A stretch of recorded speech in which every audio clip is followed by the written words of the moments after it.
Hello दोस्तों, welcome to Crack TET. I am Tanu Shukla. आज हम लोग ईवीएस पेडागोजी के 12वें नंबर के सीरीज पर पहुंच चुके हैं। मतलब 12वें पार्ट पर हम लोग पहुंच चुके हैं। इसके पहले हम लोगों ने 11 पार्ट को डिस्कस कर लिया है, जिसमें हमने प्रीवियस ईयर क्वेश्चन पेपर को डिस्कस किया है। और कल हम लोग एक वीडियो और कर लेंगे जो कि लास्ट पार्ट होगा। अभी तक हम लोगों ने 2018 तक के क्वेश्चन पेपर को देख लिया है। आज का जो हमारा क्वेश्चन पेपर है वो 2019 का क्वेश्चन पेपर है, जो कि जुलाई में हुआ था। उसके हम क्वेश्चंस को आज करने वाले हैं। ठीक है, तो आज हम लोग जुलाई 2019 के क्वेश्चंस को करने वाले हैं, जो कि ईवीएस पेडागोजी से संबंधित होगा। ठीक है, आज हम लोग उसके क्वेश्चंस को करने वाले हैं। तो ज़्यादा टाइम ना गवाते हुए हम लोग आगे बढ़ते हैं। हमारा आज का पहला क्वेश्चन है कि पर्यावरण अध्ययन में संकल्पना और मुद्दों को विज्ञान और सामाजिक विज्ञान विषय के रूप में नहीं रखा गया है, क्यों? पर्यावरण में संकल्पना और मुद्दों को विज्ञान और सामाजिक विज्ञान के विषय के रूप में नहीं रखा गया, बल्कि इसे समग्र के रूप में रखा गया है। क्यों रखा गया है? क्योंकि सीबीएसई के द्वारा पर्यावरण अध्ययन के पाठ्यक्रम को इस प्रकार से निर्धारित किया गया है। तो ऐसी तो कोई बात है ही नहीं, क्योंकि सीबीएसई के द्वारा निर्धारित नहीं किया जाता, बल्कि एनसीईआरटी और एनसीएफ के द्वारा निर्धारित किया जाता है। और इस आयु वर्ग के बच्चे अपने परिवेश को समग्र रूप में देखते हैं। तो यहाँ पे बी ऑप्शन बिल्कुल सही होगा कि जो कक्षा 3 से 5 तक के जो बच्चे होते हैं वो अपनी इस आयु वर्ग में अपने परिवेश को, जो उनका परिवेश होता है, जो उनका वातावरण होता है, जो उनकी चारों तरफ की वस्तुएं होती है, उन्हें वे समग्र के रूप में देखते हैं। इसलिए हमारा बी ऑप्शन जो है वो सही आंसर हो जाएगा। और यह शिक्षा अधिगम की एक अच्छी युक्ति है, तो ऐसी भी कोई बात नहीं है। और यह पाठ्यक्रम के भार को कम करने के लिए है। तो ये पाठ्यक्रम के भार को कम करने के लिए नहीं रखा गया है, बल्कि इस आयु वर्ग के बच्चे अपने परिवेश को समग्र के रूप में देखते हैं। तो यहाँ पे हमारा बी ऑप्शन जो है वो बिल्कुल सही हो जाएगा। और हमारा अगला क्वेश्चन है कि निम्नलिखित में से कक्षा 1 और कक्षा 2 के लिए पर्यावरण अध्ययन विषय के संदर्भ में सच है। पर्यावरण अध्ययन से संबंधित मुद्दों और संबंधों का संपादन भाषा के द्वारा होता है। सिर्फ भाषा के द्वारा नहीं होता। मतलब निम्नलिखित में से क्वेश्चन में कहा गया है कि कक्षा 1 और कक्षा 2 के लिए पर्यावरण अध्ययन विषय के संदर्भ में क्या कथन सही है। तो पर्यावरण अध्ययन से संबंधित मुद्दों और संबंधों का संपादन भाषा के द्वारा होता है, तो सिर्फ भाषा के द्वारा ही नहीं होता। ठीक है, और अगला है कि पर्यावरण अध्ययन से संबंधित मुद्दों और संबंधों का संपादन भाषा और गणित के माध्यम से होता है। तो ये कथन बिल्कुल सही है, क्योंकि कक्षा 1 में भाषा की किताबें होती हैं और गणित की किताबें होती है, और उसी के माध्यम से बच्चों को पर्यावरण की भी शिक्षा दी जाती है। तो यहाँ पे बी ऑप्शन बिल्कुल सही है। अगला है कि कक्षा 1 और कक्षा 2 के में पर्यावरण अध्ययन को एक नए विषय के रूप में प्रयुक्त किया गया है। तो ये बात एकदम नहीं है, बल्कि शुरू से ही पढ़ाया जाने लगता है, लेकिन वो भाषा और गणित के रूप में पढ़ाया जाता है। अगला है कि कक्षा 1 और कक्षा 2 में एक विषय के रूप में पर्यावरण अध्ययन समझने के लिए आसान नहीं है। तो ये भी ऑप्शन हमारा सही नहीं होगा। हमारा सही ऑप्शन जो होगा वो बी होगा कि पर्यावरण अध्ययन से संबंधित मुद्दों और संबंधों का संपादन भाषा और गणित के माध्यम से होता है। यहाँ पे बी ऑप्शन हमारा बिल्कुल सही हो जाएगा। पर्यावरण अध्ययन के पाठ्यक्रम में उप विषयों के स्थान पर थीम को प्रस्तावित किया गया है। उप विषय मतलब कि जो सब थीम होता है, उप विषय के स्थान पर थीम को प्रस्तावित किया गया है। क्यों? क्योंकि पर्यावरण अध्ययन में पाठकों को कम करने के लिए थीम को शामिल नहीं किया गया है।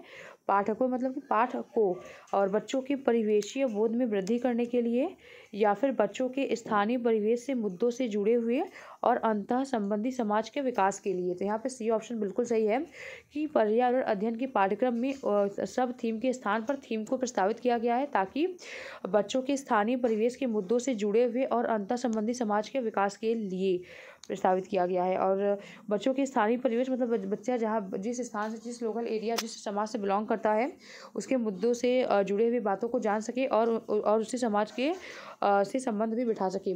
और उन विषयों की तुलना में थीम आधारित पर्यावरण अध्ययन का संपादन आसान है। तो ये भी ऐसी कोई बात नहीं है, बल्कि स्थानीय परिवेश के मुद्दों को जोड़ने के लिए सब थीम के स्थान पर थीम को प्रस्तावित किया गया है। ठीक है, यहाँ पे किया गया है। और उसके बाद अगला है कि निम्नलिखित में से कौन सा वर्तमान पर्यावरण अध्ययन पाठ्यक्रम के 6 मुख्य थीमों में से एक नहीं है। तो पहली बात तो आपको एक क्वेश्चन ये याद रखना है कि पर्यावरण अध्ययन में मतलब ईवीएस के पेडागोजी में 6 मुख्य थीम है। ठीक है, 6 मुख्य थीम है। मैंने आप लोगों को एक बताया भी था 6 मुख्य थीम कौन कौन से थे। पहला तो था फूड हो गया, और दूसरा हो गया वाटर हो गया। ठीक है, और तीसरा ट्रैवल हो गया, और चौथा जो हो गया फैमिली एंड फ्रेंड हो गया। फैमिली और फ्रेंड हो गया, और पांचवा जो है वो शेल्टर हो गया, और छठवा जो हो गया things we can make and do.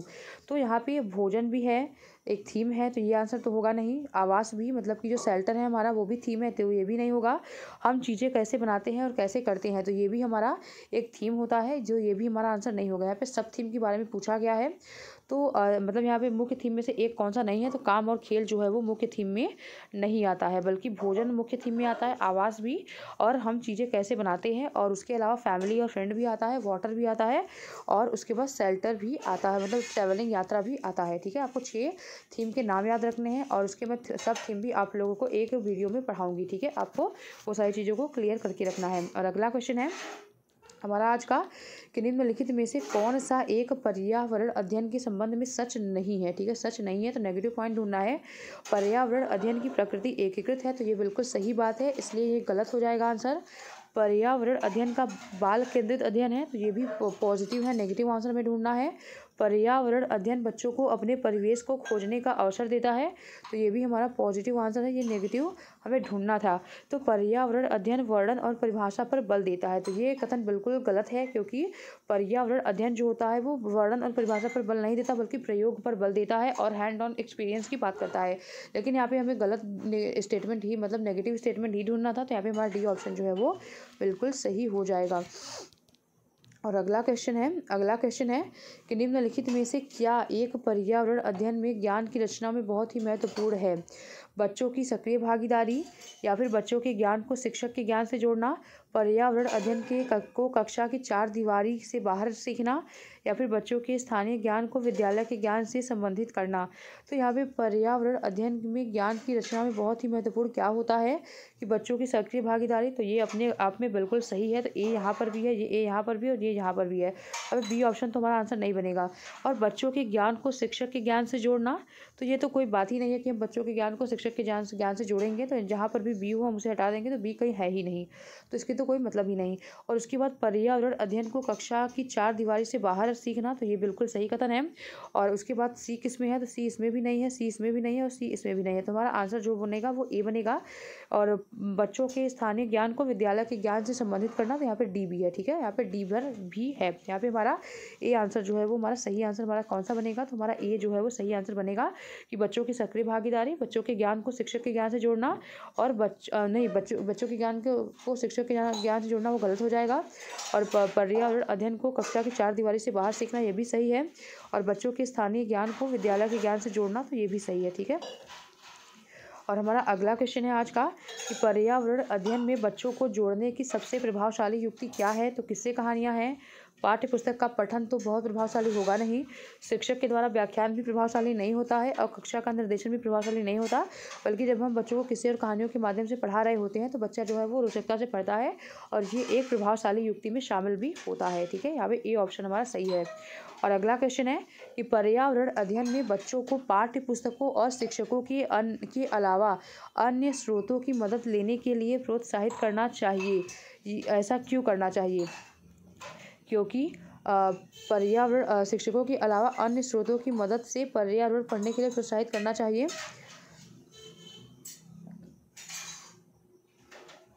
तो पर्यावरण अध्ययन सीखने के लिए पाठ्य पुस्तक और शिक्षक ही एकमात्र स्रोत नहीं है। ठीक है, एकमात्र स्रोत नहीं है, यहाँ पे पहला ऑप्शन यही दिया गया है। और दूसरा ऑप्शन जो है यह पर्यावरण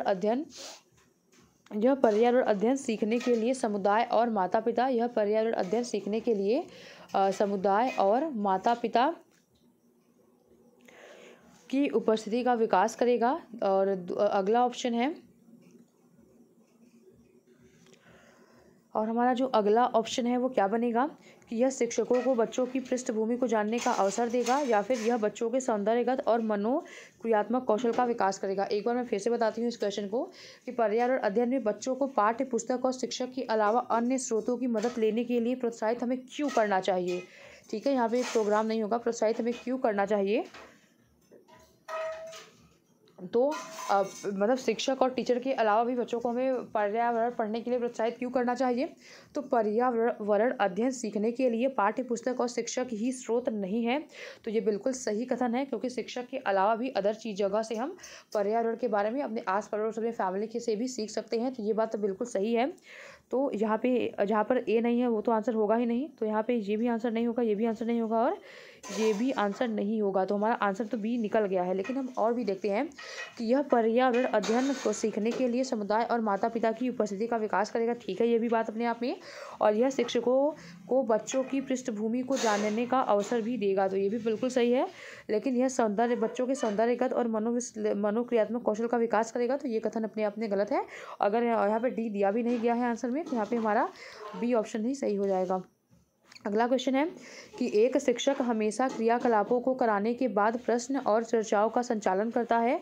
क्रियाकलाप, प्रश्नों और चर्चाओं के संचालन का उद्देश्य क्या है? बच्चों की प्रक्रिया कौशल का आकलन करना, बच्चों को खोजने का अवसर देना, बच्चों को अपनी अभिव्यक्ति का अवसर देना, बच्चों में उनके सीखने की गति के आधार पर भेद करना। ठीक है, बच्चों को उनके सीखने के आधार पर भेद करना। तो यहाँ पे क्या कर यहाँ पे पहली बात तो ये है कि क्रियाकलापों को कराने के बाद प्रश्न और चर्चा का संचालन करता है। और क्रियाकलापों, प्रश्नों और चर्चाओं के संचालन का उद्देश्य क्या है? तो बच्चों की प्रक्रिया कौशल का आकलन करना बिल्कुल सही कथन है। तो जहाँ पर ए नहीं है उसे हम काट देंगे। तो पहली बात तो तीनों में ए नहीं है, तो यहाँ पे हमारा डी ऑप्शन सही हो जाएगा। लेकिन फिर भी हम देख लेते हैं ऑप्शन को एक बार कि बच्चों को खोजने का अवसर देना, तो ये भी अपने आप में बिल्कुल सही पॉइंट है। बच्चों को अपनी अभिव्यक्ति का अवसर देना, तो ये भी बिल्कुल सही पॉइंट है। लेकिन अगला है कि बच्चों में उनके सीखने की गति के आधार पर भेद करना, तो हमें भेद करने के लिए हम प्रश्न चर्चा का आयोजन नहीं करते, बल्कि उन्हें उनकी समझ को जानने के लिए आयोजन करते हैं इन सब चीज़ों का। ठीक है, यहाँ पे हमारा डी ऑप्शन सही हो रहा था। और अगला क्वेश्चन है हमारा आज का कि एक शिक्षक खाना किस प्रकार से खराब होता है पर एक प्रयोग करता है। खाना किस प्रकार से खराब होता है पर एक प्रयोग करता है। यह सहपाठी अधिगम का यह शिक्षक बच्चों के समूह बनाकर उनको प्रयोग करने से संबंधित सामग्री देते हैं। शिक्षक बच्चों के समूह क्यों बनाता है? शिक्षक जो है बच्चों का समूह क्यों बनाता है?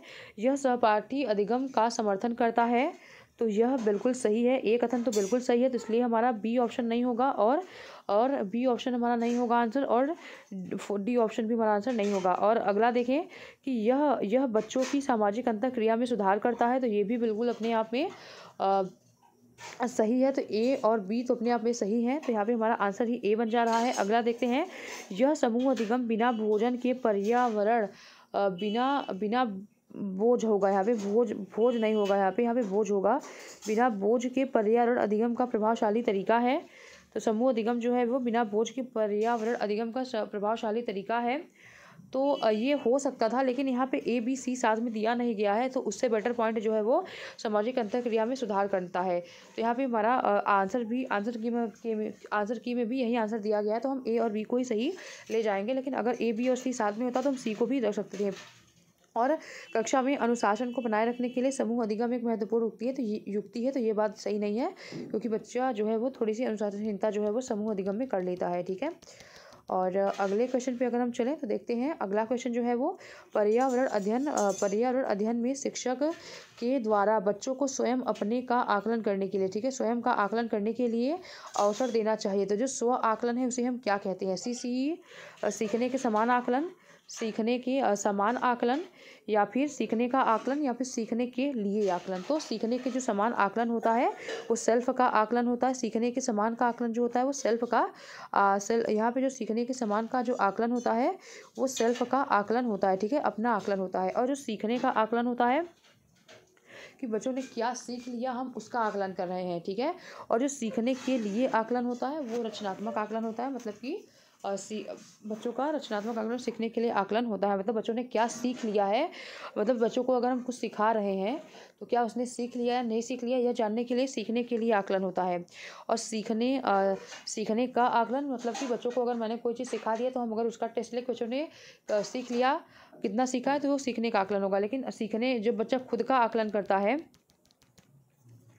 और जो सीखने के लिए आकलन करता है वो शिक्षक करता है। ठीक है, लेकिन जो सीखने के समान आकलन होता है वो जो बच्चा है वो खुद से सीखने के समान आकलन जो है वो बच्चा खुद से अपना करता है। ठीक है, उसी को हम स्व आकलन भी कहते हैं। तो ये आप याद करके रखेंगे, क्योंकि इसमें कई बार कन्फ्यूजन भी लोगों को हो जाता है। और इस रेटिंग स्केल में कौन सी तकनीकी का उपयोग होता है? तो रेटिंग स्केल में कौन सी तकनीकी का उपयोग होता है? लिखित प्रश्न का उपयोग नहीं होता, अवलोकन का भी नहीं होता, अधिविन्यास का भी उपयोग यहाँ पे नहीं होता। अधिविन्यास का मतलब होता है असाइनमेंट, ठीक है, असाइनमेंट होता है अधिविन्यास का मतलब, तो इसका भी प्रयोग नहीं होता, बल्कि जांच सूची का, चेकलिस्ट का जो प्रयोग होता है वो रेटिंग स्केल में चेकलिस्ट का यूज़ होता है, ठीक है। और अगला क्वेश्चन है कि निम्नलिखित में से कौन पर्यावरण अध्ययन का उद्देश्य नहीं है? ठीक है, कौन पर्यावरण अध्ययन का उद्देश्य नहीं है? तो बच्चों की जिज्ञासा और सृजनात्मकता का पोषण करना उद्देश्य नहीं है, यहाँ पर नेगेटिव पॉइंट हमें ढूंढना है, या फिर परिवेशीय मुद्दों पर जागरूकता का विकास करना उद्देश्य नहीं है, या फिर बच्चों को स्वयं अपने हाथ से कार्य करने और खोजने के क्रियाकलापों से जोड़ना, या फिर बच्चों को पाठ्य पुस्तक की परिभाषा प्रदान करने के लिए प्रोत्साहित करना। तो यहाँ पे डी ऑप्शन जो है वो नेगेटिव आंसर पॉइंट बन रहा है और बाकी जो है वो सभी पॉजिटिव बन रहे हैं। तो यहाँ पे पहला भी नहीं होगा, या यहाँ पे सृजनात्मकता का पोषण करना जो है वो उद्देश्य है, यहाँ पे उद्देश्य नहीं है का आंसर पूछा गया है। दूसरा भी नहीं होगा और तीसरा भी नहीं होगा। लेकिन जो पर्यावरण अध्ययन होता है वो परिभाषा पर बल नहीं देता और पाठ्य पुस्तक की परिभाषा पर बल नहीं देता। तो यहाँ पे डी ऑप्शन ही हमारा सही होगा, क्योंकि यहाँ पे नेगेटिव आंसर को पूछा गया है। और अगले क्वेश्चन पे चलें तो हमारा जो अगला क्वेश्चन है कि पर्यावरण अध्ययन में चित्र पढ़ना एक महत्वपूर्ण क्रियाकलाप है। निम्नलिखित में से कौन से संकेतक या संकेतकों का बच्चों में आकलन चित्र पढ़ने के द्वारा हो सकता है? ठीक है, कौन सा आकलन जो है बच्चों के चित्र पढ़ने के द्वारा हो सकता है? तो अवलोकन और अभिलेखन। तो यहाँ पे हम अवलोकन भी करेंगे और अभिलेखन भी करेंगे, ठीक है। अवलोकन मतलब ऑब्जर्व, कोई अगर हम चित्र को देख रहे हैं तो उसे हम ऑब्जर्व भी करेंगे, अवलोकन भी करेंगे, और अभिलेखन का मतलब रिकॉर्डिंग। तो हम अवलोकन भी करेंगे और अभिलेखन भी करेंगे। तो ये तो बिल्कुल सही है, तो यहाँ पे ये आंसर तो होगा नहीं। उसके बाद अभिलेखन, अभिव्यक्ति भी होगी, वहाँ पे अभिव्यक्ति भी होगी, ठीक है, एक्सप्रेशन भी होगा वहाँ पे, और उसके बाद विश्लेषण, एनालिसिस भी यहाँ पे होगा। लेकिन यहाँ पे प्रयोग करने की कोई बात हो नहीं रही है, तो यहाँ पे प्रयोग करने की कोई बात हो नहीं रही है, तो इसलिए हमारा जो आंसर बनेगा ए, बी और सी बनेगा, ठीक है, ए, बी और सी बनेगा। किसी भी चित्र को अगर हम पढ़ते हैं तो वहाँ पे हम अवलोकन भी करते हैं, उसकी रिकॉर्डिंग भी, रिकॉर्डिंग का मतलब मोबाइल में रिकॉर्डिंग करना नहीं, मतलब रिकॉर्डिंग का मतलब अगर उसके बारे में कोई भी चीज़ कोई भी चीज़ अगर हमें ऐसे पता चलती है जिससे हमें याद नहीं होती है, हमें उसे हम लिख लेते हैं, कुछ पॉइंट्स उसके हम नोट कर लेते हैं, तो वही अभिलेखन हो जाएगा यहाँ पे। और उसके बाद अभिव्यक्ति भी होगी वहाँ पे, और उसके बाद विश्लेषण भी हम उसका करेंगे कि क्या चीज़ें हुई हैं यहाँ पे। तो यहाँ पे लेकिन प्रयोग करने की कोई बात हो नहीं रही है, तो इसलिए यहाँ पे ए, बी और सी आंसर हमारा सही होगा। और अगला क्वेश्चन है आज हम लोग इतने ही क्वेश्चन करने वाले हैं। तो आज हम लोगों ने 14 क्वेश्चन को कंप्लीट किया, जो कि सीटेट 2019 में क्वेश्चंस आए हुए थे। आज हम लोगों ने उसे कवर किया, जो कि ये जुलाई का क्वेश्चन पेपर था ये। अब हम लोग कल दिसंबर वाला क्वेश्चन पेपर को कंप्लीट करेंगे, और उसके साथ ही हमारा ईवीएस पेडागोजी का प्रीवियस ईयर वाला सेक्शन कंप्लीट हो जाएगा। तो अगर आप लोगों को चैनल के कंटेंट पसंद आ रहे हों तो आप हमारे वीडियोज़ को लाइक करें, चैनल को सब्सक्राइब करें और बेल आइकन को प्रेस करें, ताकि और ज़्यादा से ज़्यादा लोगों के साथ शेयर करें, ताकि लोग हमसे जुड़ सके और इस फ्री क्लास का फ़ायदा भी उठा सके। Thank you so much.